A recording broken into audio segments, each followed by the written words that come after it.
Bonjour à toutes et à tous et bienvenue pour le pit stop numéro 3, le debriefing du Grand Prix d'Australie 2013. Ce Grand Prix a d'abord été marqué par la pluie qui a séparé les qualifs en deux parties, une le samedi et une le dimanche.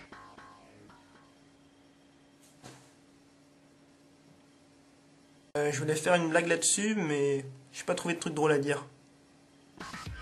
Au début du Grand Prix, les deux Red Bull monopolisent la première ligne, avec Vettel et Weber, mais on craint les Mercedes de Rosberg et d'Hamilton qui ont été rapides pendant tout le week-end. Au début du Grand Prix, ce sont les Ferrari de Massa et d'Alonso qui sont les plus féroces derrière Vettel. Et puis finalement, à la moitié du Grand Prix, c'est subtil. Il se retrouve incroyablement en tête sur sa Force India. Mais alors, on se pose une question. Qui de Vettel, Weber, Hamilton, Rosberg, Sutil, Massa ou Alonso a remporté le Grand Prix? Réponse... Raikkonen. Et bam! Le Finlandais, avec une course assez discrète, est venu remporter le Grand Prix, tout simplement. Nous sommes donc allés l'interviewer. La dernière fois que Raikkonen avait remporté le Grand Prix d'Australie, c'était en 2007. Il avait été champion du monde. Il était dans une équipe qui 2 ans auparavant avait fait une saison totalement catastrophique, qui commençait à se relever depuis 1 an. Comme cette année, il va peut-être être champion du monde. Non. Sutil a donc joué le podium, mais il a terminé 7ème. En fait, il nous fait la même chose qu'Hülkenberg, l'homme qui l'a remplacé, lors du précédent Grand Prix, le Grand Prix du Brésil 2012. Hülkenberg a joué le podium pendant toute la course, et finalement il a terminé 5ème. Sutil a joué le podium pendant toute la course, et finalement il termine 7ème. Mais putain, mais chez Force India, ils doivent avoir les boules, dans un sens. Heureusement que Sutil n'est pas monté sur le podium.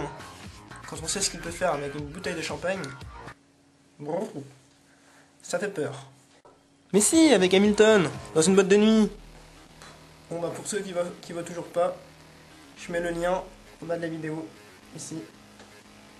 C'est pas parce que je suis gentil. Hein. En parlant d'Hamilton, le mec il s'est gavé quand même. Il est depuis le début de sa carrière chez McLaren, l'équipe qui se bat soit pour la première place, soit pour la 2ème place du classement constructeur, ça dépend des années. À chaque fois, ils se battent contre Ferrari. Il a une moyenne d'environ 4 victoires par an. Puis d'un seul coup, il décide d'aller chez Mercedes. Mercedes qui n'a eu qu'une seule victoire en 3 ans. Et hop, la Mercedes devient beaucoup plus compétitive que la McLaren. Comment il fait? Il a une boule de cristal. Weber a encore loupé son départ. Mais c'est pas possible, il fait exprès. Enfin, j'ai quand même des suppositions. Plusieurs suppositions. Pourquoi il loupe ses départs? Number 1, le stress, tout simplement. Il est juste hyper stressé avant ses grands prix. Faut vraiment pas que je loupe mon départ, faut vraiment pas que je loupe mon départ. Vettel, encore Sébastien. Faut que je dépasse, faut que je dépasse.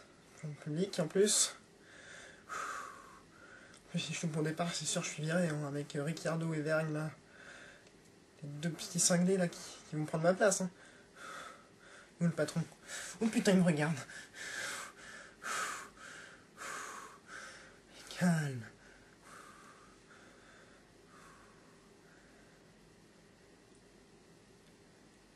Premier feu. Deuxième feu. 4e feu. 5e feu.